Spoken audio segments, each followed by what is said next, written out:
ہمارے ہاں سیرت کے جلسے تو آج کل ہوں گے، بے شمار ہوں گے، ہر جگہ ہوں گے. ہوتا کیا ہے؟ آپ کی عظمت بیان ہو رہی ہے، آپ کی کالی کملی کا تذکرہ ہو رہا ہے، آپ کی سرمئی آنکھوں کا حسن بیان کیا جا رہا ہے، آپ کی زلفوں کی یہ ہے، یہ تو نہیں ہے، اس میں کوئی شک نہیں. تمام انبیاء اور رسول کو جو کمالات عطا ہوئے، محمد کو وہ سب عطا ہوئے صلی اللہ علیہ وسلم.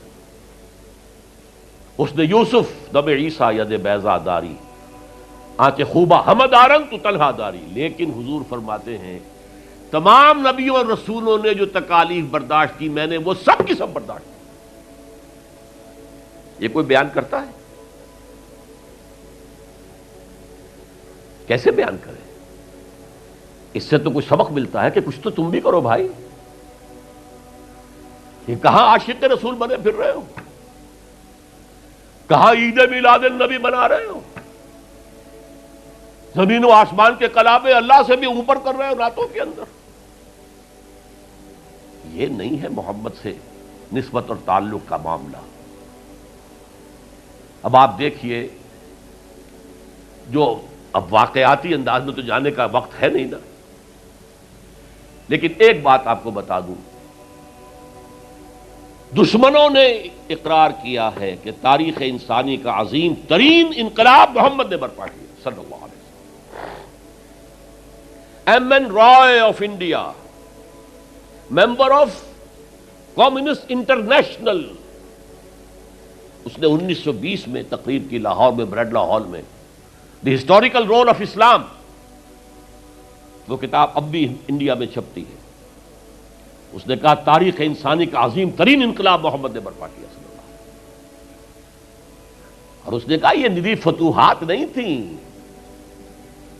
فتوحات تو سکندر نے بہت کر دی تھی، اٹیلا نے بہت کر دی تھی، چنگیز نے بہت کر دی تھی. وہ بروٹ فورس تھی، وہ وحشی قوت تھی. اور محمد کی فتوحات اور ان کی امت کی فتوحات سے نئی تہذیب دنیا میں آئی، نئی روشنی دنیا میں آئی، نئے علوم ایجاد ہوئے، دنیا منور ہو گئی. بہت عمدہ کتاب ہے ہسٹوریکل رول آف اسلام. 1980 کے قریب کتاب چھپی امریکہ میں، دی 100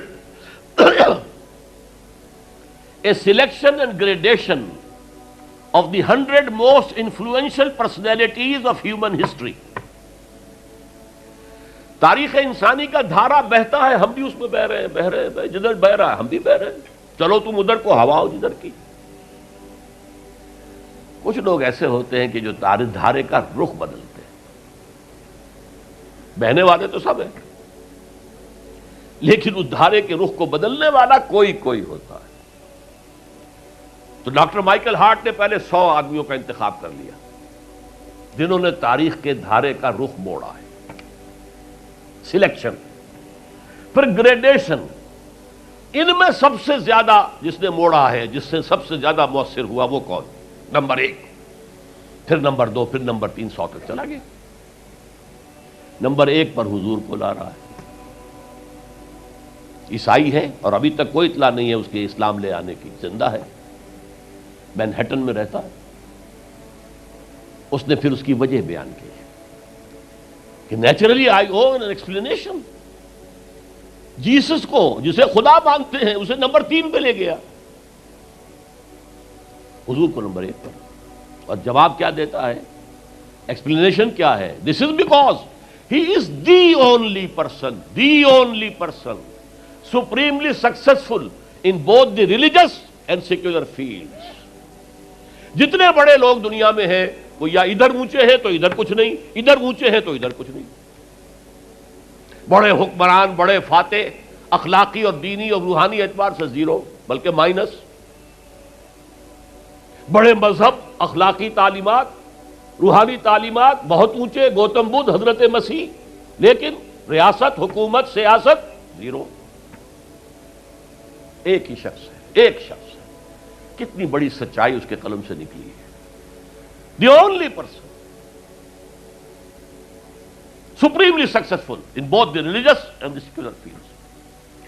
بہرحال یہ سمجھیے کہ تکمیل رسالت کا یہ مرحلہ ہے، یہ مظہر ہے۔ اگر حضور نے اس کو قائم کر کے نہ دکھایا ہوتا تو کہا جا سکتا تھا کہ ٹھیک ہے جی نظام تو بڑا اچھا ہی ہے، لیکن یہ انہونی بات ہے، بھلا کوئی بات ہے؟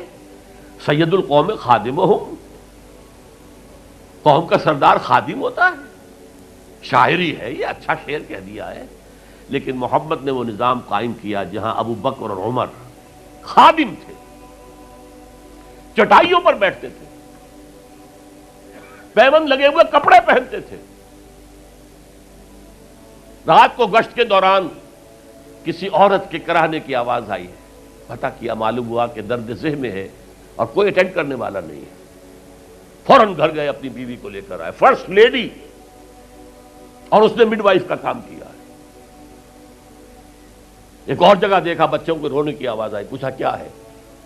ماں نے کہا کہ میرے پاس کھانے کو کچھ نہیں ہے، بچے بھوک سے بلک رہے ہیں، اور میں نے یہ صرف ہانڈی چڑھا دی ہے چولہے کے اوپر کے دھوکہ دینے کے لیے کہ کچھ پکا رہی ہوں، تھوڑی دیر میں روتے دھوتے سو جائیں گے۔ کانپ گئے، گئے بیت المال، وہاں سے ایک بوری آٹے کی لی، اپنے کندھے پر، غلام سے کہا میرے کندھے، اس نے کہا میں نہیں چلتا ہوں حضرت۔ نہیں، قیامت میں تم میرا بوجھ نہیں اٹھا سکو گے۔ اپنے کندھے پر بوری لگ کر گئے ہیں، وہاں جا کر کھانا پکوایا ہے۔ یہ سید القوم خادم ہوں، کبھی دیکھی تھی دنیا نے یہ بات؟ قائم کر کے دکھایا، نوع انسانی پر حجت قائم کی ہے۔ مائیکل ہارٹ نمبر 1 پر لا رہا ہے، آپ غور کیجیے۔ ایچ جی ویلز کی بھی اب وقت نہیں ہے میرے پاس، میں نے وہاں تقریر کے اندر پوری واضح کی بات، اس کی شہادت، حالانکہ وہ شاتم رسول ہے، حضور کو گالیاں دی ہیں اس نے، بالکل رشدی کی طرح، اور تسلیمہ نسرین جو ہے بنگلہ دیش کی اس کی طرح، لیکن ایک اعتبار سے گھٹنے ٹیک کر حضور کی مدح کرنے پر مجبور ہے۔ تو یہ اصل میں بات تکمیل رسالت ہے، پیش کر دینا، پہنچا دینا، وما علینا الا البلاغ، یہ بھی رسالت کا معاملہ ہے، یہ ابتدائی مرحلہ ہے۔ اس نظام کو قائم کر کے دکھانا، انقلاب برپا کرنا، اس کو چلا کر دکھانا، چاہے وہ 30 برس رہا، لیکن دنیا کا کوئی دوسرا نظام تو ایک دن بھی قائم نہیں ہوا۔ جس ڈیموکریسی کا خواب والٹیئر اور روسو نے دیکھا تھا، ایک دن کے لیے بھی نہیں آئی۔ یہ تو کیپٹلسٹ کی ڈکٹیٹرشپ ہے جسے جمہوریت کہا جا رہا ہے۔ جمہوریت کہاں ہے؟ It's the dictatorship of the capitalist. Billionaire نہ ہو تو آپ الیکشن کیسے لڑیں گے؟ عام آدمی الیکشن لڑ لے گا۔ دے میں استبداد جمہوری قوام پائے کو، تو سمجھتا ہے یہ آزادی کی ہے نیلم پری؟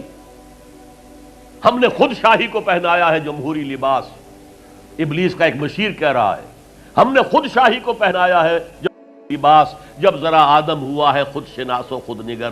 آدمیوں میں اپنے حقوق کا ذرا احساس، اور یہ احساس محمد نے پیدا کیا صلی اللہ علیہ وسلم۔ اس کے تحت انہوں نے کہا اچھا وہ انسانی حاکمیت ٹنوں کے حساب سے فرعون کے سر پہ رکھی ہوئی تھی، گندگی، اب ہم نے کیا کیا، وہ تولا تولا سب میں بانٹ دو، گندگی تو گندگی رہے گی، نجاست تو نجاست رہے گی۔ انسانی حاکمیت ایک شخص کی ہو، انسانی حاکمیت پوری قوم کی ہو، کفر ہے، شرک ہے۔ بہرحال تکمیل رسالت کا ایک پہلو یہ ہے، اس کی مثال میں آپ کو دے دوں، نام چونکہ پہلے بھی 2 مرتبہ لے چکا ہوں، سقراط کا شاگرد بھی اور شارح بھی، سقراط کی اپنی کوئی کتاب نہیں ہے، وہ معلم تھا بس، اس کا فلسفہ بیان کیا ہے افلاطون نے، اور پلیٹو نے کتاب لکھی دی ریپبلک۔ اب دیکھیے آج سے 2500 سال پرانی کتاب ہو گئی، حضرت عیسیٰ سے 300-400 برس پہلے، کتاب اتنی زوردار ہے آج تک زندہ ہے، ورنہ کتابیں ختم ہو جاتی ہیں، وہ تو کوئی زوردار کتاب ہو تو زندہ رہے گی۔ نقشہ پیش کیا ایسے ہونا چاہیے، نظام حکومت ایسا ہونا چاہیے، فلاں ایسا ہونا چاہیے، فلاں ایسا ہونا چاہیے، لیکن وہ نظام ایک دن کے لیے بھی دنیا میں کہیں قائم نہیں ہوا، لہذا اسے کیا کہیں گے؟ یوٹوپیا ہے، ایک خیالی جنت ہے۔ حضور نے بھی خیالی جنت پیش کر دی ہوتی، قائم کر کے نہ دکھاتے تو وہ حجت نہیں بن سکتی نوع انسانی۔